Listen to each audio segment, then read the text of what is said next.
I was pissed that another team was tougher than us. I always tell players, I cannot give you confidence. You have got to go grab it. Coach Wooden used to say, you know, Cori, you're not coaching people's jump shots, you're coaching people's hearts. Do some of your players roll their eyes at this shit, or are they all bought in? Every day. Every day they roll their eyes. Attention. The party is about to commence.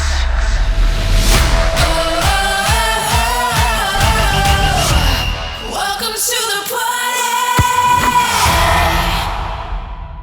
What's up, party people? I'm Julie Foudy. And I'm Abby Wambach. How's it going, Jules? What's up? Why was there like a 3-second delay? I thought you forgot who you were. I was like, you got this, Abby. You got this.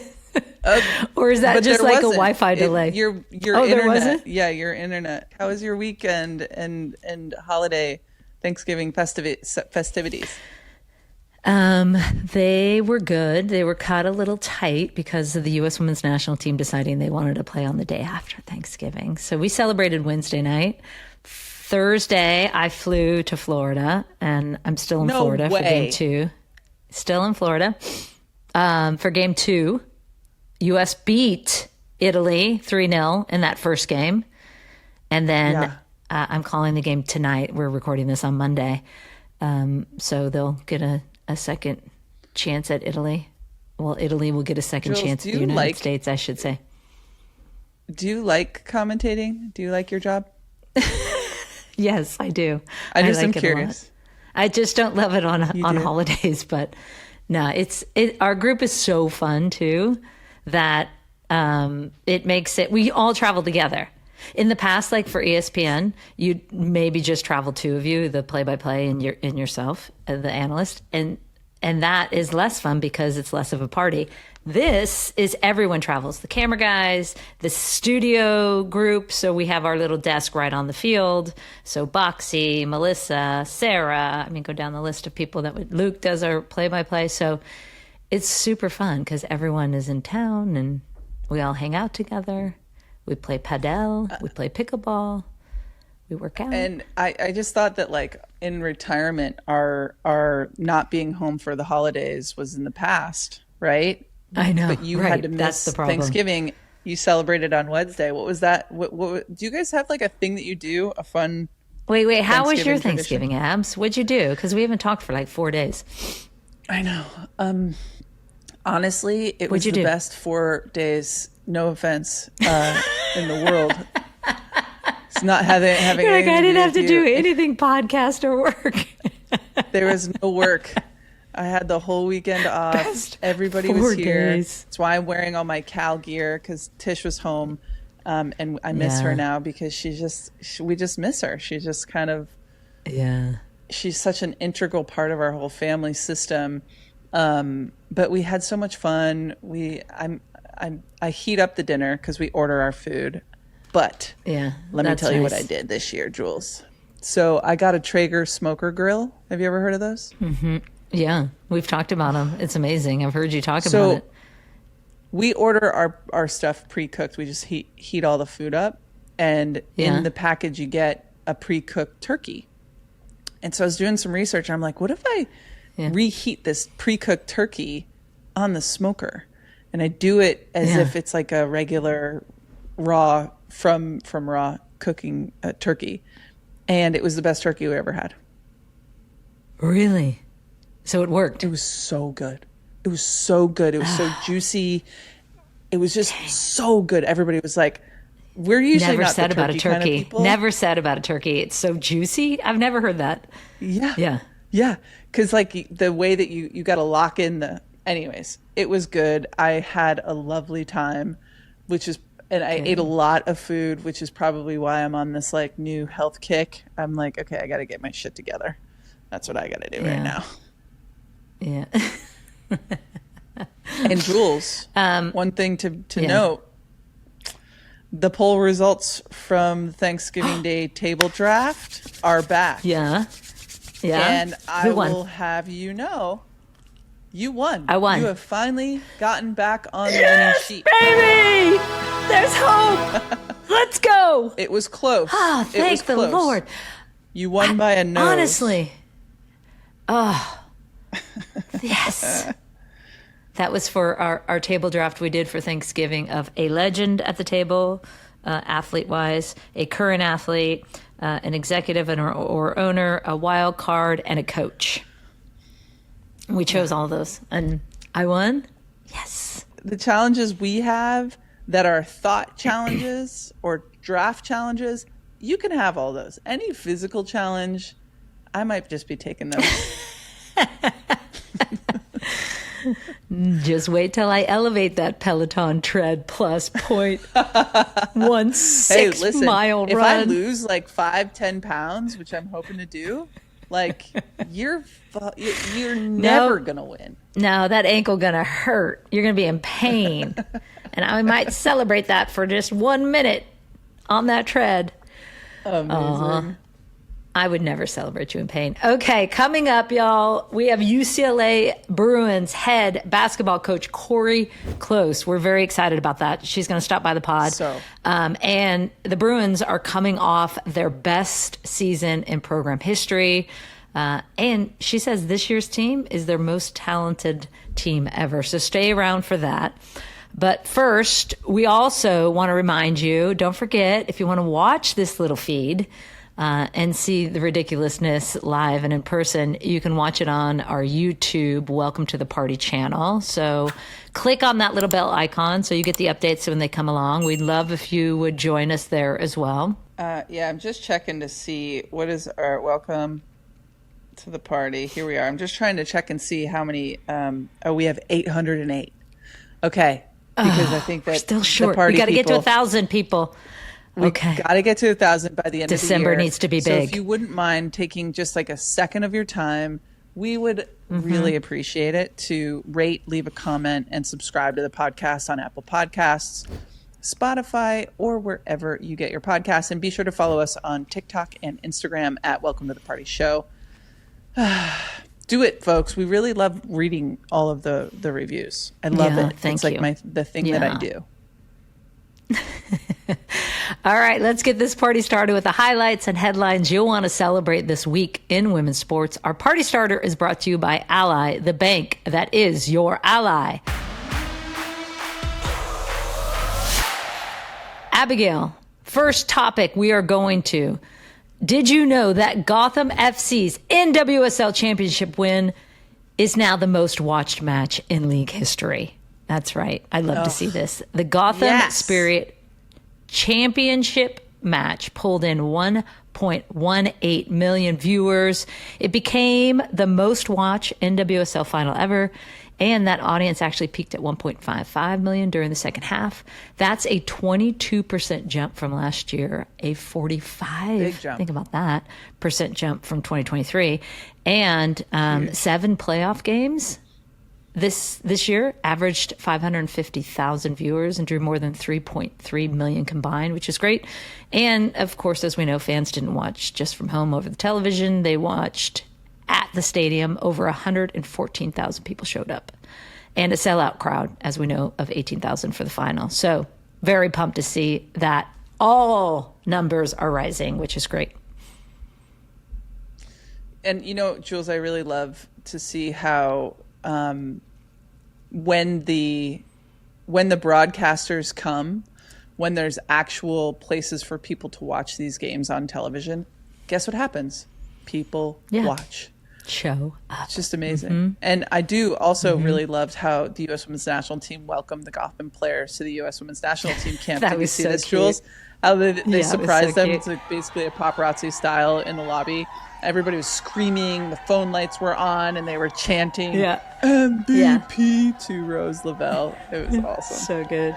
It was cute. All right, topic number 2 for this party starter. I want to shine a light on a NCAA sport that doesn't always get the big headlines, Jules, but absolutely deserved it this past weekend. Alabama's Doris Lemengole became the first back-to-back women's cross-country national champion in 14 years, pulling away late from BYU standout freshman Jane Hendengren in a race that lived up to the hype. And in the team race, NC State captured its 4th national title in 5 years. How is that happening with all 3 podium teams led by women coaches? Let me repeat that last line. With all 3 podium teams led by women freaking coaches. Let them coach. Yes. Let me tell you how NC State is winning its 4th national title in 5 years. There is a woman at the helm called Lori Hennes, their head coach, who is absolutely amazing. We had her on Laughter Permitted, my last podcast back in the day. And their whole philosophy, Abby, we should have her on Welcome to the Party as well. Her whole philosophy for the program is cross-country running is hard. It's a grind. Yeah. And we know that. Yeah. So there needs to be joy in everything you're doing. So she is so intentional about making it fun and creating, they're baking cookies. Usually cross-country runners are very conscious about how they eat and what they eat. Her whole thing is look, I'm not even going to have them do body fat because I don't want them worrying about that. We're running, we're working hard. We need to also play hard. And she is amazing. So no surprise. Lori Hennes, congratulations again. All right. Amazing. And Jules, we both were texting about this. The PWHL kicked off their 3rd season recently, and the PWHL's new expansion team, the Seattle Torrent, broke a U.S. attendance record in their home opener against 2-time reigning champion Minnesota Frost with 16,000 and 1,400 rowdy fans at Climate Pledge Arena. The 16,014 fans was the most attended professional women's hockey game ever in the United States.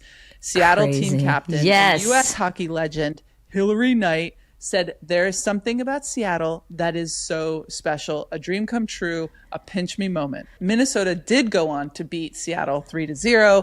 And also I saw that my buddy Brandy Carlisle was in attendance and the NWSL Seattle Reign FC. Yeah, she was there. She was really pumped about it. And also the NWSL Seattle Reign FC player Jess Fishlock, she dropped the first puck, which I just think is incredible to see that everyone came out to celebrate and all the other teams are supporting each other. I just absolutely love these stories, Jules. That's so good. That's so good.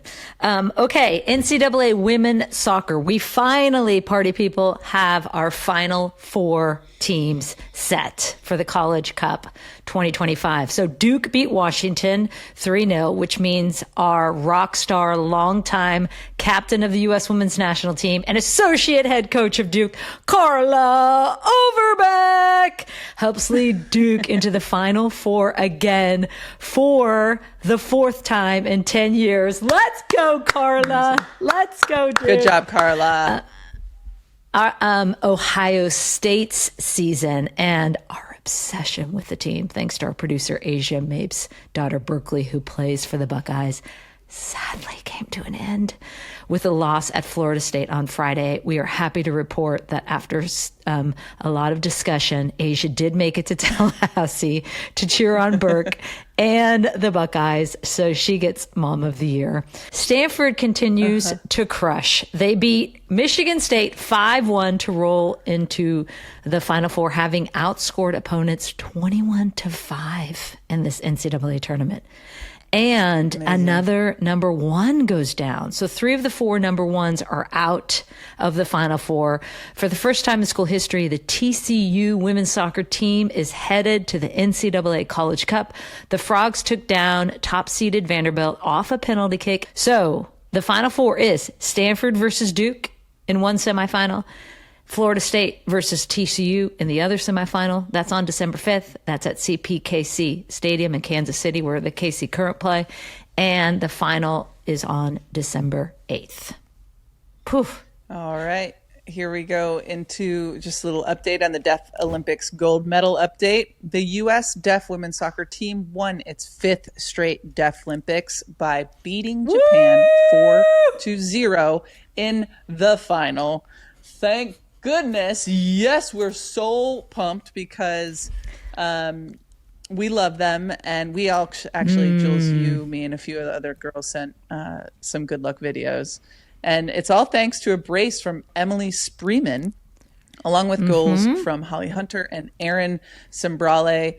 And, you know, this is just what we do. We win from the U.S. soccer world, and our deaf women are just incredible, and we're so proud of them. So proud. So good. Good job. Great job. 5th straight. That's incredible. And our bonus final topic, WNBA CBA 30-day extension expired, you may recall, on Sunday, November 30th. So the league and players union agreed to an additional extension of 40 days to continue talks. The new extension will expire Friday, January 9th, 2026. And here's hoping, Abigail, that something finally gets done. That is your party starter. Thanks to Ally for sponsoring this segment. As we know, Ally is more than a bank, and their Do It Right approach helps customers unlock their economic potential and guides their effort as a leading sponsor in women's sports. Just like us, Ally believes that when women in sports win, we all have a reason to party. Ally Bank, member FDIC. All right, college hoops fans, don't worry, we didn't forget about you. We've got one of college basketball's best joining the party. And she used to actually meet with John Wooden every other Tuesday. Think about that. And what she carried from those conversations still shapes the way she coaches today. So up next, party people, UCLA basketball head coach Cori Close stops by the pod.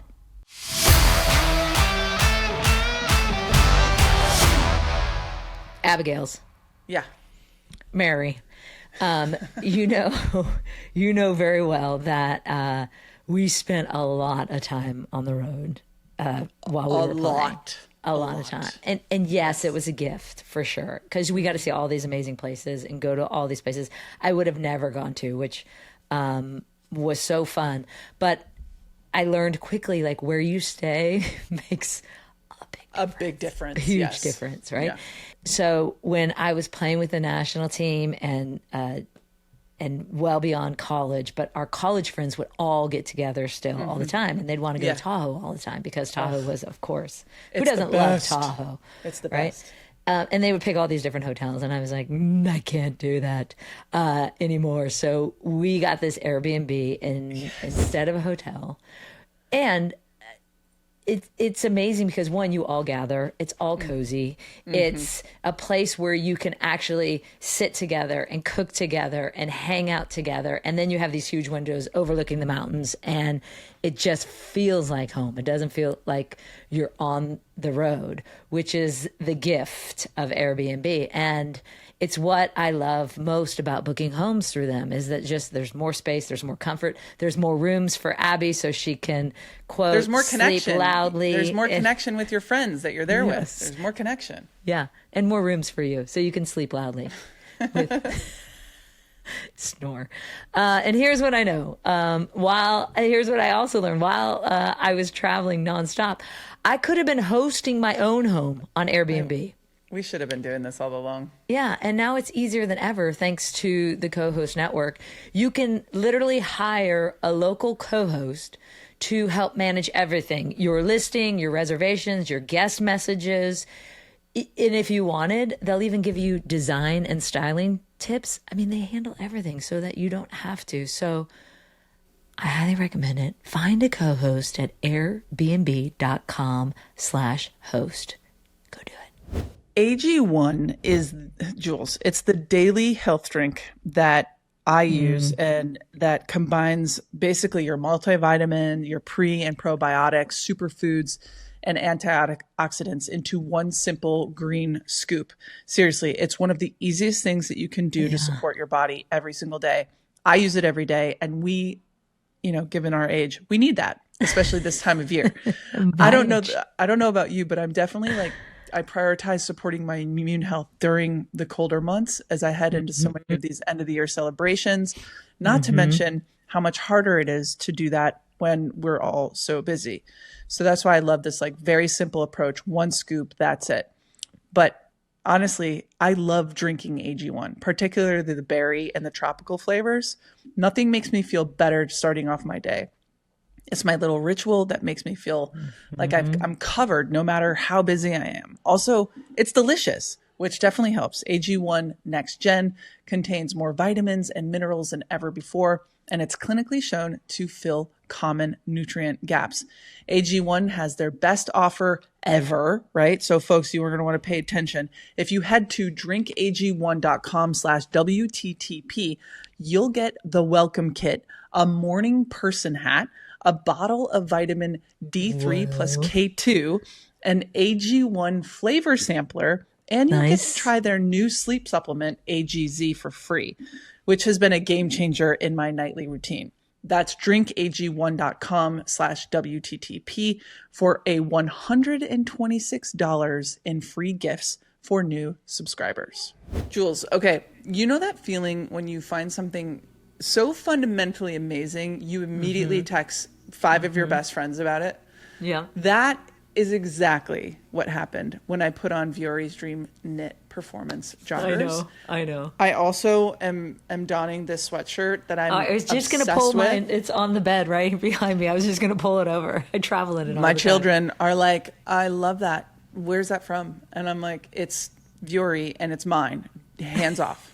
Do not touch No, my literally, Vuori stuff. I was wearing my Vuori big hoodie sweatshirt. I'm gonna pull it for you a second. Hold on, stay. Oh my God.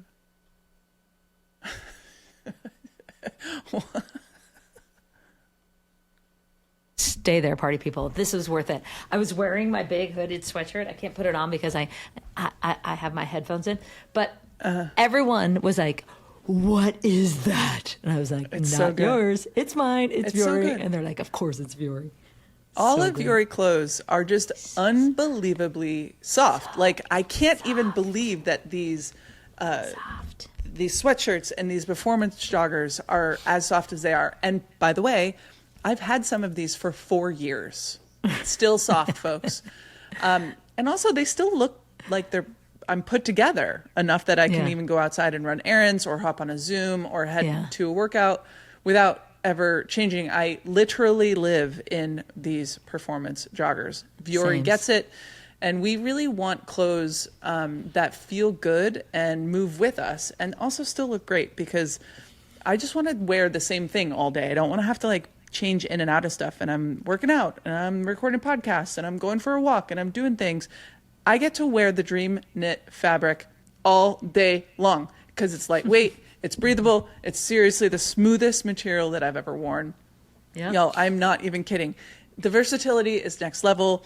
I've worn them to coach, to travel, to lounge, to dinners. It's just like, I love Vuori so much. They just work. Vuori is an investment in your happiness, okay? For our listeners, they are offering 20% off your first purchase. Get it. Get Get yourself some of the most comfortable and versatile clothing on the planet at vuori.com/welcome to the party. That's VUORI.com/welcome to the party. Exclusions apply. Visit the website for full terms and conditions. Not only will you receive 20% off your first purchase, but enjoy free shipping on any U.S. orders over $75 and free returns. Go to vuori.com/welcome to the party and discover the versatility of Vuori clothing. Exclusions apply. Visit the website for full terms and conditions. This is what I look like on the plane, FYI.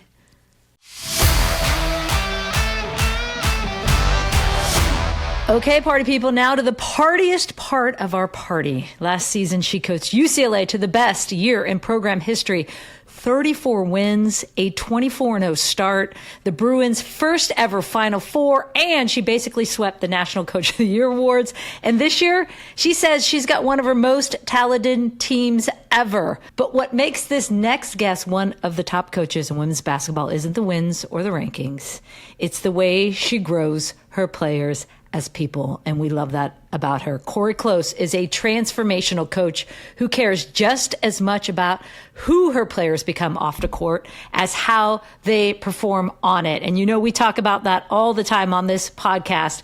Cori is a UC Santa Barbara Hall of Famer who captained her teams as a player to back-to-back NCAA runs. And now in her 15th season as the UCLA head coach, she is also one of the rare people who could call UCLA men's basketball coaching legend John Wooden both a mentor and a friend. And now, thanks to her Cori in the Car videos, she's become our social media sage for anyone who cares about leadership and mindset and simply doing things the right way. We are thrilled to have her, the extraordinary UCLA women's basketball Coach Cori Close. Welcome to the party. Welcome to the party. Yes. I need to hang out with you guys more often. My goodness. I don't know if any of that stuff was true, but it was really nice. We like to have a lot of fun here. Thanks for bearing with us. Absolutely. It's all true, Cori. Well, I am thrilled. Honestly, I'm doing great, and honestly and truly, it is an honor to be with you guys. I listen to almost everything y'all do, and the way that you care about people's hearts and the way that the game has grown for women, but for people in general, is truly been transformational for me. So I want to say thank you for how you guys have led, and I have benefited from it. So thank you. And we're going to get more into it later, but I find you so fascinating, Cori, and the talks that you do in your car are the car videos, the Cori in the car videos. They make me a little nervous. I'm not going to lie, though. Why? I make a lot of people nervous, I think, but like she's driving and like she's moving and there's traffic in LA, as we know. And I'm like, Cori, pay attention. Well, Julie, let me just tell you, I live 1.2 miles from the UCLA campus, and when I'm usually driving in, there's not that many people on the road. Nice. Okay, good. When do you get to the office? Well, we practice at 8:30 usually in the morning, and so I'm usually there, between 7 and 7:30, depending on what's going on. But literally, it's no freeways, just back. It's a very low lift in terms of the commute. Yeah, this has been quite a week for you as well. You guys were in Vegas for the Players Era tournament. You had a loss to Texas, and then you turned that around and you crushed Duke in the fourth place game. And then you had Tennessee on Sunday night, beat them 99-77. So how are you doing? How are you holding up? Well, it was a brutal stretch, with no question. 4 games in 8 days, and all against full court pressing. You guys understand style of play. Not all games are created equal.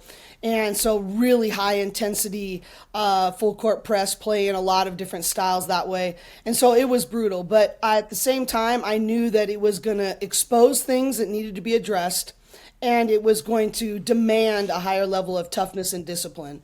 And that's exactly what we got. We got exposed. We got sort of kicked in the gut by Texas, and there are some things that we had been talking about in terms of how we start games and we've been getting away with it, which is one of the worst things, right? When you find ways to win, but the habits aren't there to be sustainable, and we got caught. And then on the other hand, I thought our response was amazing against Duke without our best player in Lauren Betts. And so there's a lot of, things that were demanded of them. And, I always tell players, I cannot give you confidence. I can put environments together where you can earn it by conquering hard things.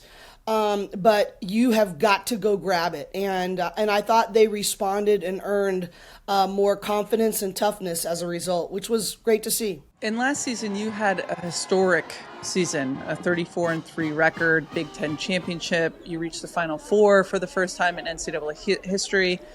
You're the national coach of the year by every standard, and essentially the best start in program history. And you were 24-0 before USC handed you their first loss in mid-February. And this year, Texas gives you that first loss much earlier. I wonder if that's something as a coach, you're like, okay, that's good. It's going to hand us the loss earlier. We'll learn something from that. Yeah. Or are you pissed? What's your take on losing to Texas? Yeah, both. I think that both of those things can be true at the same time, right? You want to be pissed because you missed an opportunity. You never go into a game not wanting to compete and be your best. And so I was pissed that another team was tougher than us. I was pissed that, we didn't execute what we said we were going to do. We were not people of our word and a team of our word that, hey, this is what the plan that we agreed to, and we didn't do it. So I was mad as a competitor. But I actually think that it takes there is a few people who have done it. The UConn teams in women's basketball have done undefeated years.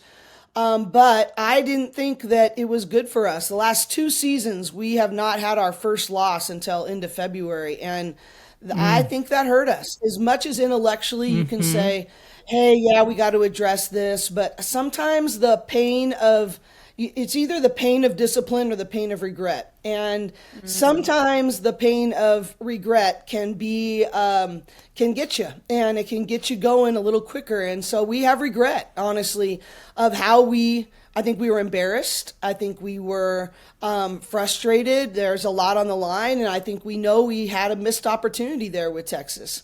That being said, to steal from Tony Bennett, he said, sometimes if handled correctly, adversity can buy you a ticket to a place you would not have gone otherwise. And so I want to handle our players to take that adversity and make the hard choice to handle that adversity in a way that possibly could bring them to a place they would not have gone otherwise. I call it the edge, right? And especially I think it's dangerous when you have a very talented team. The edge is when your talent runs out and you are forced to develop the discipline and skill that is needed to reach your potential. And I think that Texas brought us to our edge when we couldn't just rely on our pretty little talent, and we had to have more discipline and skill.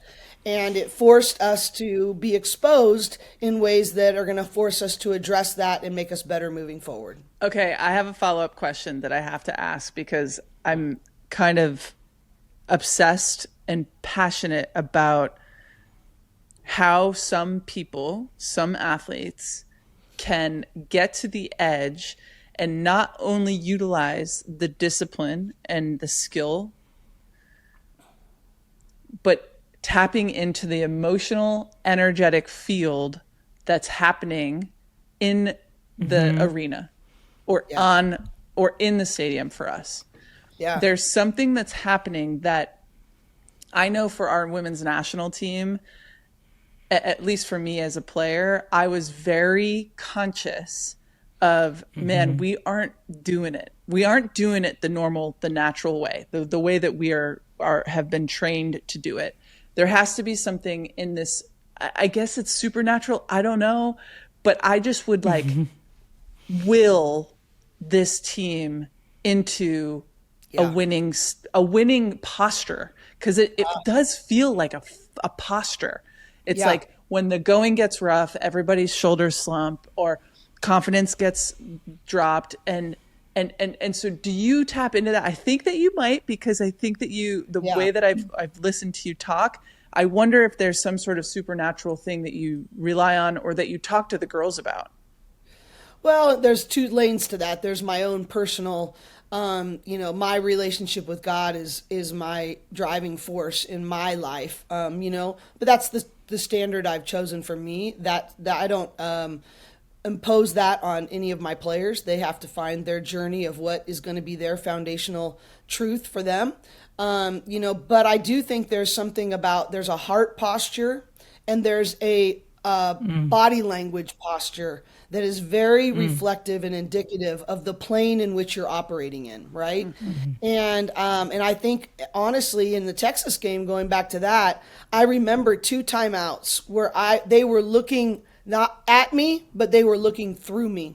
Yes. And they were not present in that arena with me in that moment. And trying to catch it. We talk about getting to neutral all the time, that you have to have the self-awareness to know I'm not neutral. I'm not fully present right now. So if you're not, then you're not able to make the decision of what's my next right step in the circumstance I'm in. And I think that's so reflective in our heart posture and sort of what are you dwelling on in your mind? What are you rehearsing? And I think that comes from a heart posture. And then I also think there's just sometimes there's an act as if, and that comes out in your body language, right? And how you carry yourself and how you interact and what kind of eye contact you have and how you have your shoulders and it's a skill. It is a learned skill. And so I believe that deeply about mental conditioning and the whole pressure is a privilege. You have to build that mindset, I believe. And I always tell our players, you don't get to carry it over. It's not mine maybe, it's not mine hope, or I did that last week. It's mine set every day. You have to set your mind there because it's not in human nature to act that way. And the mountain of average is great. But the illusion of choice in terms of elite performance is so small, and there's so few choices that can be made. And so, I think you have to work to set your mind there every day. Like we have a ritual that we start our practices with, our training sessions with every day, that has to do with just being disciplined about resetting and setting your mind. And, and it's just, I think you're so right, Abby, that that heart posture, that playing, that body language, it's almost indescribable, but when you're in it and when you're not. Yeah.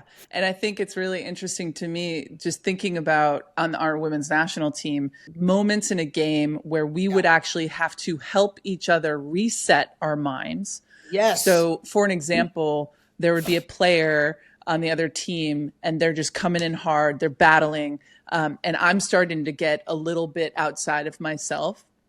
We would scream at each other, ice, because I'm getting pissed that this player is getting my number. And I'm now not playing like I know I can play. And I just need the tap of a teammate to be like, hey, ice in your veins. That's the metaphor. Yeah. Ice in your veins. Let's get back to the basics. Take a couple touches. You're good. Right. Yeah. And it's like that, not only do we have to hold ourselves accountable to that mindset, yes, and reshaping that when things aren't going right, but we have to coach each other on the field or on the court. That's like, hey, ice, you got this. I need you to be you. I don't need you to be in your fear. I don't need you to be in your embarrassment or worry about what the tomorrow. Yes. I need you to be you right here, right now. And that's what I'm asking for. I love this about you. Not many people are doing this. Well, I need you to come and say just what you just said to our team. We call it the reset routine. And I always say you need sticky people surrounding your program and your philosophies. And the sticky people are the ones I'm sure you guys both have children that, your kids can come back and go, oh, you wouldn't believe what I heard today. And you're like, what the heck? I've been telling you that for years, but exactly you needed somebody else to say it to make it stick a little bit. Yep. And to be that sort of resounding choir of truth.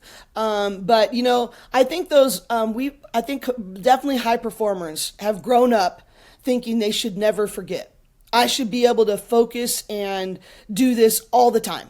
And I think sometimes we get in this shame storm of how come I can't do this over and over again? How come I keep forgetting?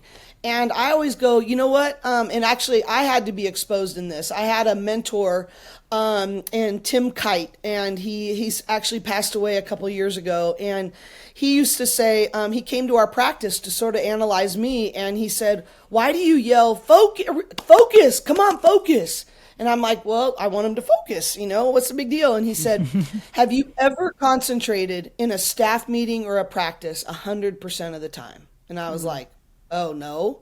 And he goes, why don't you teach them to refocus quicker and help each other recognize and refocus, as opposed to what you're doing is you're shaming them for something that's impossible to achieve.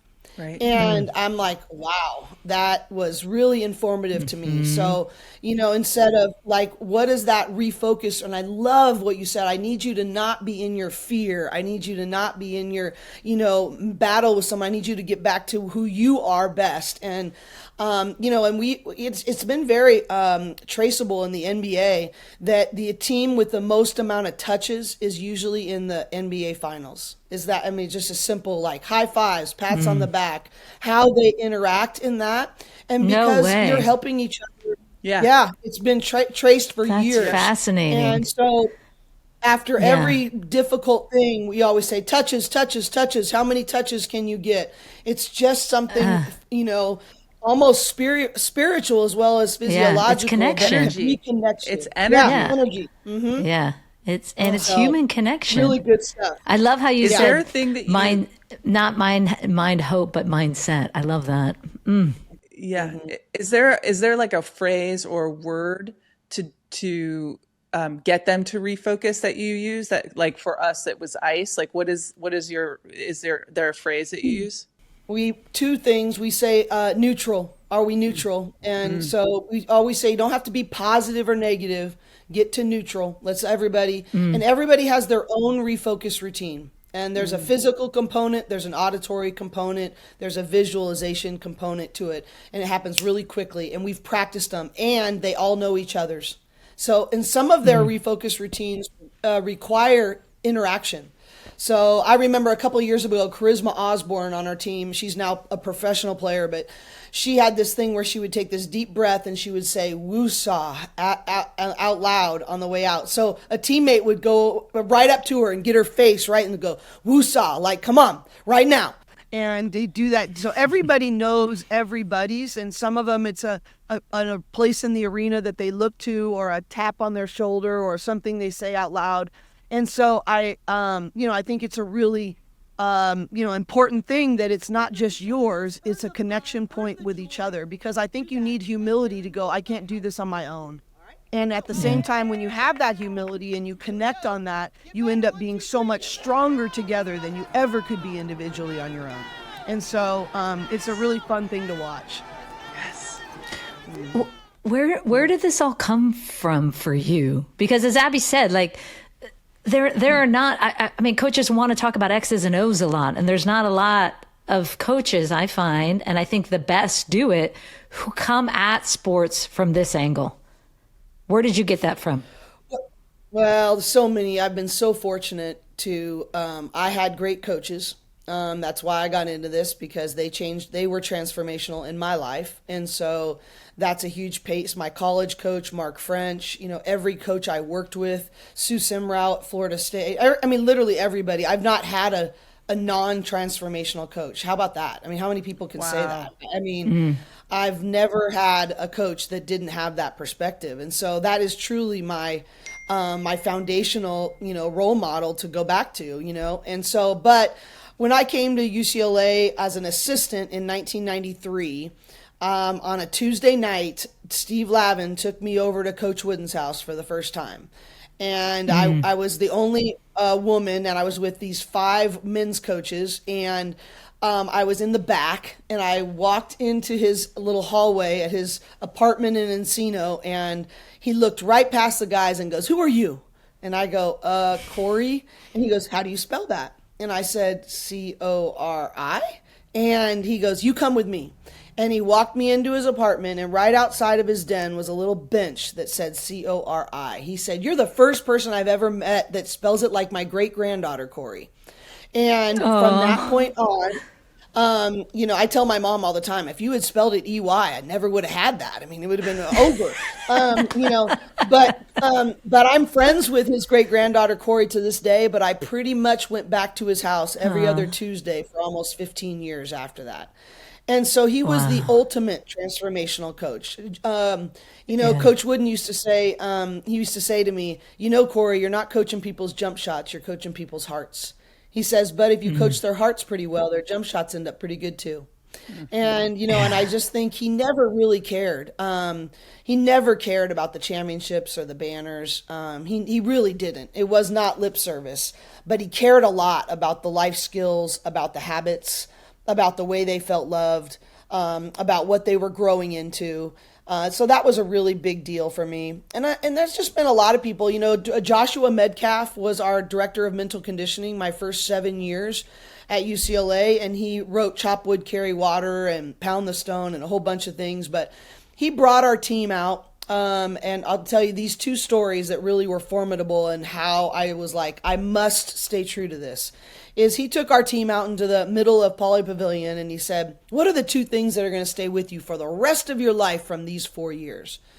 And I remember Jordan Canada, who's a great pro point guard now, said, "I want a banner, baby. I want to raise that banner." And he said, "I will be at your banner raising ceremony, and that will be a reflection of the work and the time and the grit that you did. But banners hang in gyms." And then someone else said, "Give me that ring. I want that ring." And he said that ring will be a symbol of the process that you committed to. And it will be a byproduct, but rings collect dust. And he said the only two things that will stay with you for the rest of your life from these 4 years is who you become and who you impact. Who you become and who you impact. And I just was like, I'm like, that wasn't for them. That was for me when he said that. And I was like, that is got to be what I put my time and effort into. And that is what will last. Everything else will fall away, but that is what will last. And so I just have really committed to that. And then my life work really is me holding myself accountable and surrounding myself with truth tellers, because I screw up all the time, that will be like, hey, this is our mission. Come on, come back. Let's go. And so that's really what I did. But I also had one other one. It was my 4th day on the job. And I had met a lot of Coach Wooden's alums, but I'd never met this guy named John Valley. And he walks in and he does Dribble for the Cure, this community service thing we're involved in. And he said, Cori, I've been married 38 years because of what Coach Wooden taught me. I've started 3 successful businesses because of what Coach Wooden taught me. I've conquered cancer 3 times because of the way Coach Wooden pushed me and cared for me and trained me. And then he really got me. He said, I survived the death of my 12-year-old daughter, Erin, because of the way Coach Wooden loved me. And then he walked out and said, hey, I'll see you at Dribble for the Cure. Welcome back. And I was like, who is this guy? I ran over to the computer. I looked him up. And he didn't even mention that he was a starting guard on 2 of Coach Wooden's national championship teams, and he played 7 years in the NBA, because it paled in comparison to the man he became. And I just said, that's it. That's the mission. How many John Valley stories can we create? Imperfectly. I mean, it doesn't all. I actually had a vivid example of this yesterday. I didn't, that the bottom line is it doesn't work perfectly all the time. Not everybody likes me. There's tough things, but in the end, I want John Valley stories, because it didn't make his competitive drive any less, or his desire to be the best and to be competitively great. He was a starting guard on 2 of his national championship teams and played in the NBA. But the important thing is it always paled in comparison to the man he became. And I just want to keep that in right order. I think that that's so special, coming from somebody who identified so much with being a soccer player, that had I known what you just said to me when I was retiring from playing soccer, I would have suffered quite a bit less, because I thought, well, who am I? And I never once considered, soccer turned me into the person that I am. And I get to take this person that I am with me everywhere I go now. That was just like one chapter of my life. Oh my gosh. Well, let's be honest. I have to struggle with that as much as our players, right? Yeah. And I'm honest with them about that. You know what? I have to see, and I have them write we have a What Went Well journal that we do at the end of every practice. And because especially women, but I think humans in general, they just replay their mistakes over and over again. So we try to interrupt that negative loop. But the first thing they have to write is, basketball is what I do. It is not who I am. And to remind them that they are not. But you know what? I'm reminding me at the same time. And then the definition of a growth mindset is everything that happens to me today is an opportunity to learn and grow. And to just remind them that whatever the circumstance, they can turn that into that. And then they have to write 10 to 12 things that went well that day that were under their control. And, and it's hard, but I need it just as much as them. And because this is all I've ever done. I've done this for 33 years. And, I think about that all the time. Like, this only has the depth of if it does it in me before it goes through me. And I have to wrestle with it just as much as them. I read that quote that you said. I read it to my wife, Glennon, last night, and she just looks at me like, yes, that's like what activism is. That is what teaching is. That is what leadership is. Like, that is it. It's so important to know that you have to, before you do it out there, it's got to be, you're modeling it in here before it can come out, because it will come out true. And I think it's true for you, Cori, like the way that you coach and being honest with the fact, like, I'm not getting it right all the time. And also like, sometimes I am a little bit in more fear, and sometimes I am a little bit in more like, worrying about what other people are thinking or whatever it might be. So it's cool that you're honest. Just a real quick question. Do some of your players roll their eyes at this shit, or are they all bought in? Every day. Every day. Wait, which? Every day. Which? Roll their eyes? I mean, I think, oh yeah. Well, it's sometimes in jest. And they actually tease me a lot, like the whole uncommon thing. I always am like, are you going to be uncommon? Have your goals changed? Or are you going to be like everybody else, or whatever the case might be? And they tease me all the time. But I always say, I don't care how you're speaking it. If you're doing it to tease me, if you're doing it to challenge me, that means you're engaging. And so, and I think we've created an environment, and sometimes it's hard. I'll be really honest. After the Texas game, I brought our 4 leaders into my suite with our staff, and I said, look, where are we? What have your conversations been? And be honest with you, I didn't actually really like what they said. And after they left, our coaching staff was there, and I just reminded myself, like, you know what? We created an environment so that we could actually know the truth of where they were. And we can't get mad when we don't like the truth of what they were. And so it isn't always easy. I just think I call it the healthy tension. My dear friend Julie Brown, many, many years ago, she's like, and so I've heard this from another leader, that some tensions are meant to be solved and some are meant to be managed. And I believe this is one of these tensions that are meant to be managed. It's not meant to be solved and go away, because I think that's a healthy tension. That to have an environment where things that are really uncomfortable can be said and expressed. And we have a phrase in our program that all of you is welcome here. And that isn't warm and fuzzy all the time. That just isn't. And I just think sometimes as a leader, and I don't like it, and it's uncomfortable, and I have to wrestle with it, is like, okay, they told me the truth, and at least I know where I'm starting from with them. And sometimes that means they're not bought in. And I gotta deal with that as a leader and go, okay, what part of this is them? What part of this is me? What's my next right step? I got to get myself to neutral. And those tensions are good. I mean, every recruit I go into their home, I ask them the question, tell me something you're most proud of that you've accomplished or overcome. And every single time, I mean, I wish someone would say drinking iced teas on the beach. I mean, for me, hand me a glass of red wine and have a good conversation. But they don't say that ever, right? They say, man, when this happened in my life and I found a way to overcome, or when, this choice became before me. And what it does is it reminds me, and really what I do is I turn to their parents and say, look, we can't rescue them. Look at what she's most proud of. And when she comes to college, it will be the hardest thing she's ever done in her life. It'll be the most failure she's ever had in her life. Every freshman wants to quit and transfer a dozen times before Christmas. It's the reality of that. But I have to remind myself, and I love comfort as much as anybody else, but the good stuff doesn't happen there. The deep stuff doesn't happen there. The real growth doesn't happen there. And so I just think I've had, just this last week, had to remind myself that these tensions mean they're invested, that they care, and that these tensions mean that we have a choice to be good in the wrestle. And I just think that's how life is.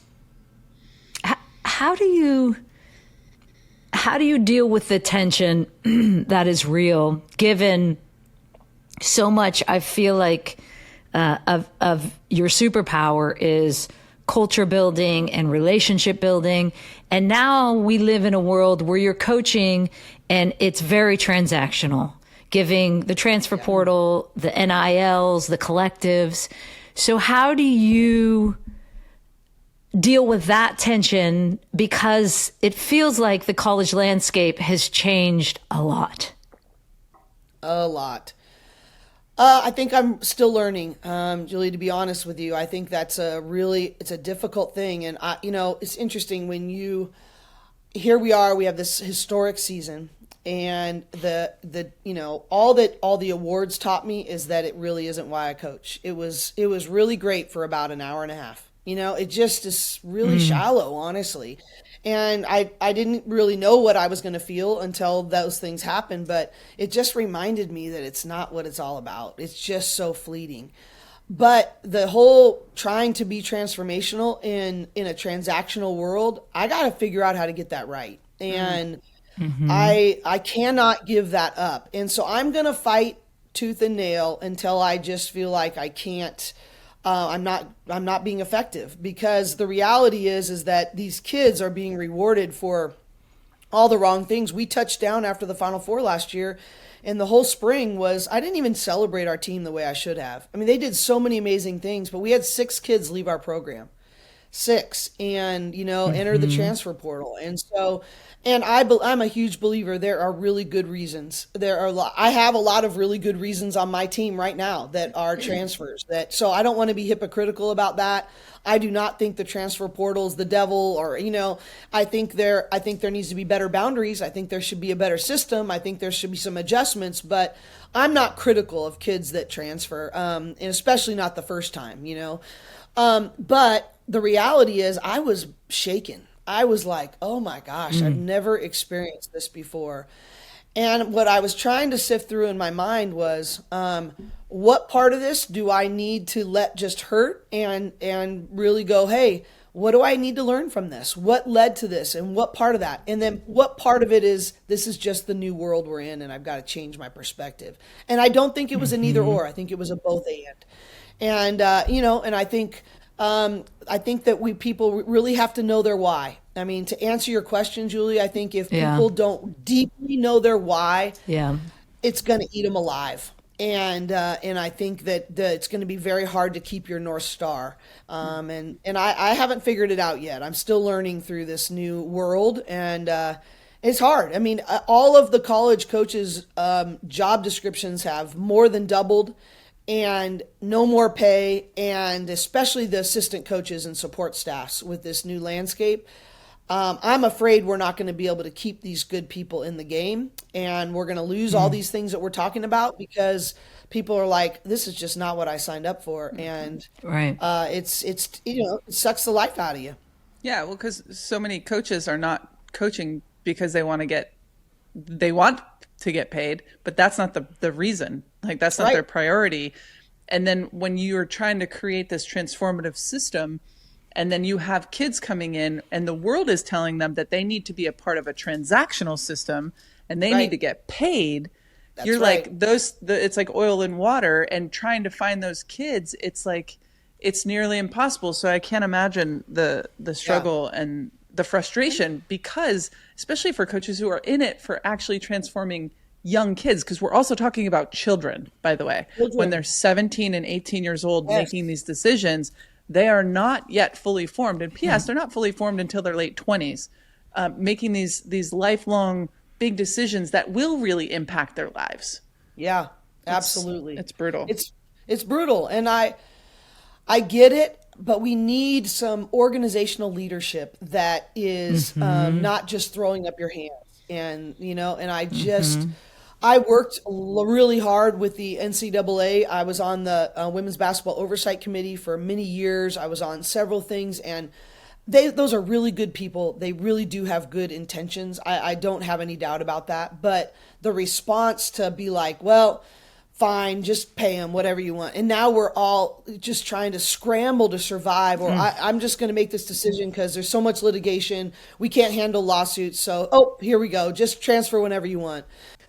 It's brutal. I mean, the NBA, the NWSL, the WNBA, the NFL, none of them do that. You need some, purposeful rules and competitive equity and boundaries. You guys know that I mentioned earlier, my faith is really important to me. And there's a verse in the Bible that says, boundaries lie in pleasant places. and for me, I'm talking about this way, that just for me, that's just like, we need boundaries that are for our good, not to hold us back, but for our good. And so that's something that's, really important to me. But if it doesn't happen, my days are numbered too. That's really the reality. I'll go to the WNBA. Well, I bet you're not alone there, Cori. Yeah, well, and half the time, if it's going to be transactional either way, then, I mean, I'm single. I thought I would have a family by now. I mean, there's all kinds of sacrifices that I willingly made, but I did it because I thought this is my life's work. This is what I'm supposed to be doing. And if I can't do that, why would I do all that?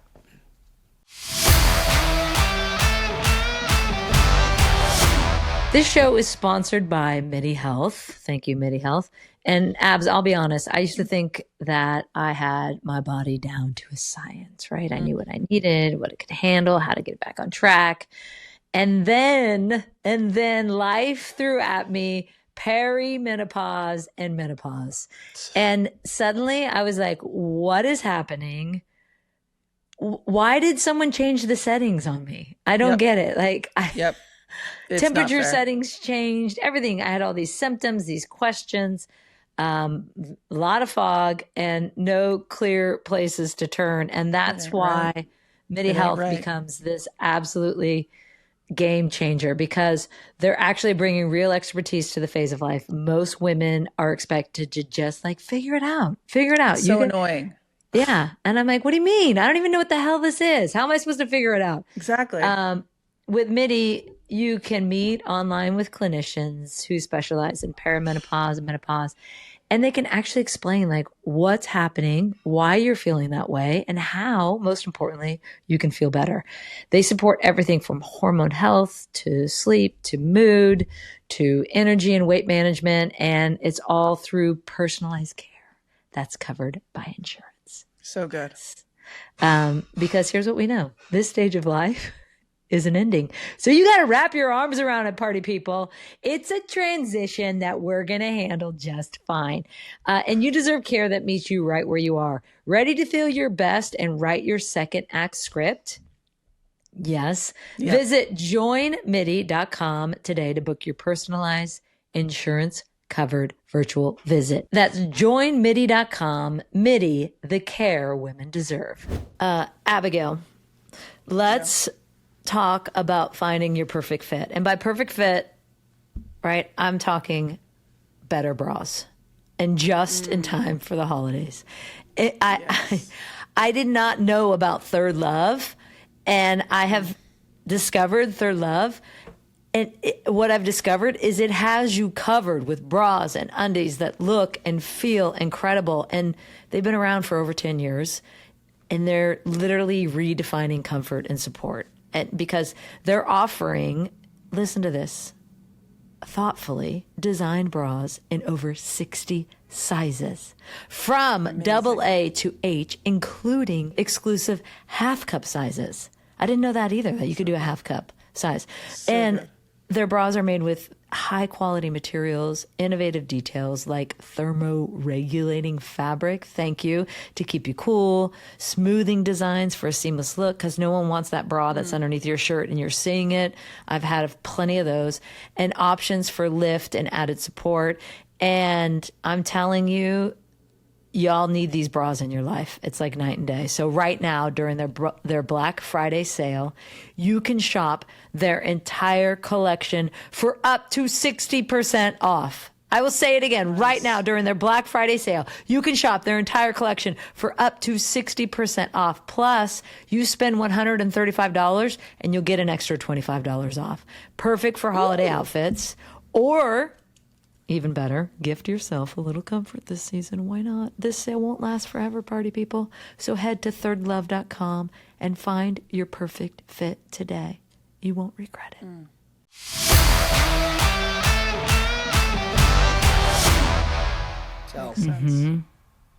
Yeah.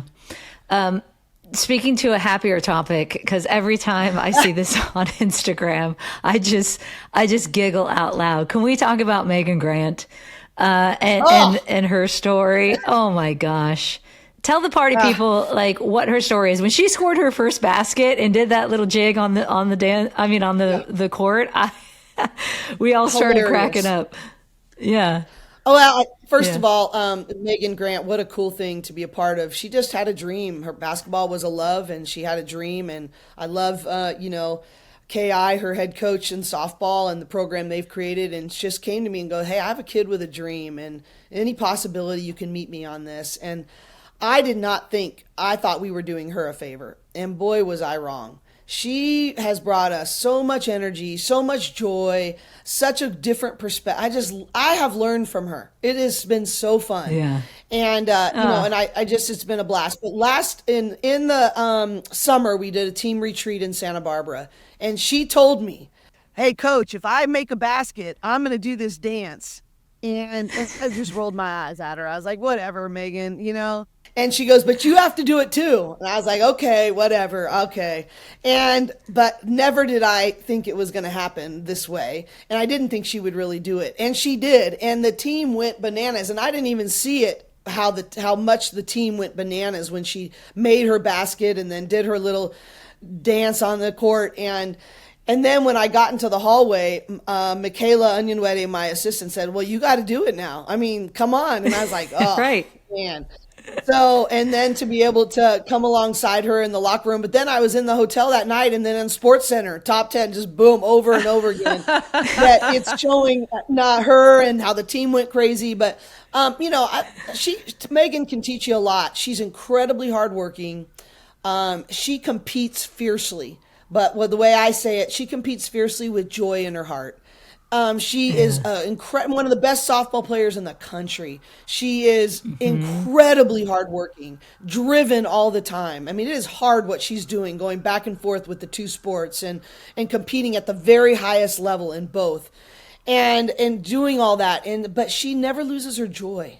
And I just love her. And I have gained way more than she has gained by having her be a part of our team. I do think we got to get to the party poppers first before we go on, which is our show's rapid fire questions that pop. Would you like to participate in this, Cori Close? Do I have a choice? No. Okay, no. Then let's bring it on. But before we do the party poppers, I do want you guys to hear, you've been really great to affirm what we're doing, but I just really want to say, please keep doing what you're doing, and your authenticity and your real conversations are what our world needs. So thank you. That's sweet. And I'll also get authentic right now, because I will say that you sent me and my family some UCLA basketball gear last year. And the real reason why I'm wearing all this Cal gear is because my children all stole it. And so I was like, I'm going to have to wear something to shamelessly beg for more UCLA basketball gear. Done. I'll get your get your sizes and information, and we'll buy let's it. Go. Yeah, I'll totally that's buy awesome. it. That's fine. Nope. Okay. No buying needed. No buying needed. Yeah. My pleasure. Party poppers. Here we go. Yeah. You have to finish the sentence, Coach. My team this year is connected. Jules, you want to take the second one? Yeah. Coaching at UCLA feels like coaching at UCLA feels like pressure and a privilege at the same time. Hey, Julie. Nice there it is. t-shirt. Kinger would be so proud of that answer. And by the way, she's so sorry she's not here with you. She's out in South Africa celebrating her holidays. But she said to send on her love. So sorry about that. I should have told you that off the top, Coach. Okay, next one. Party popper. Yeah. I choose to wear leather pants on the sideline because... I choose to wear leather pants because Coach Ash on our teams last year, he's our strength coach, was like, hey, we're undefeated, leather up, let's go, leather up, only leather allowed. And so it started this whole joke about leather up. I wore them one time in Paris, and for the first time, and to start out our year, and then our strength coach just ran with it, and every time was like, nope, don't show up unless you leather up. So good. I knew there was a story behind that, because I was like, no one would choose to wear leather pants and sweat like you do in leather pants on a sideline unless there's a really good reason. Okay. Yeah. Well, I'm going to sweat no matter what I'm in. So I'm like, well, menopause and how I'm wired, it doesn't matter. It's just the way exactly. it goes. Yeah. Same deal. Okay. If Coach Wooden was coaching today, he'd say... Oh, he would say, keep coaching their hearts. No matter what, coach their hearts. The things fans don't see is... There's so many, it's hard to choose from. The things fans don't see are that these are kids. These are kids, and I am a human person trying to interact and mold kids. And I am thrilled for the increased exposure for women. I'm thrilled for all of these things that have happened. And we are in such an exciting time in women's sports. And they are still 18 to 22-year-old women who have real feelings and hearts. And just please keep that in mind. Amen. Okay, and finally, Coach, our last party popper. A player wins my heart when? When they're an elite teammate and they are the hardest workers. I love it. Cori, thank you so much Coach, for coming on and dedicating yourself to the women and that you support and you coach in their lives and making them not just good basketball players or foul shot takers, but good people. You're really coaching to their hearts. You coach to ours today. So thank you for coming on. We really appreciate it. Well, it's my absolute pleasure, and we'll have to get dinner sometime and continue our conversations together. We're going to do a party pose on 3. Are you ready, Coach? 3, 2, 1. Good party pose. Okay, cool. Julie, Oh my gosh. Shouty, how much do you love Cori Close? I know. You know, I have a lot of people who know Cori Close and are like, oh my gosh, I cannot believe you all don't know her more. And I'm like, I know. I've met her a handful of times at different events, but I've never got to sit down with her like that. And now I get it. Like why people love her so much. That was so great cool. And so smart. And I want to actually have dinner with her. Yeah, we're going to. We should do that. Yeah. And we need to get to one of their games because we've talked about that. The USC UCLA game too, right? We're going to do that. Okay. That'd be fun. All right, party people, join us there. We'll announce it when we go. I actually put it on my calendar. I just don't have my calendar in front of me right now because my camera is actually my phone, so I can't look at it. Okay. Party people, don't forget to subscribe to the Welcome to the Part 2 YouTube. Party people, don't forget to subscribe to the Welcome to the Party YouTube. The YouTube. Welcome to the Party YouTube channel. Click that little bell icon because unless you do, you don't know when you too could come to the Party YouTube.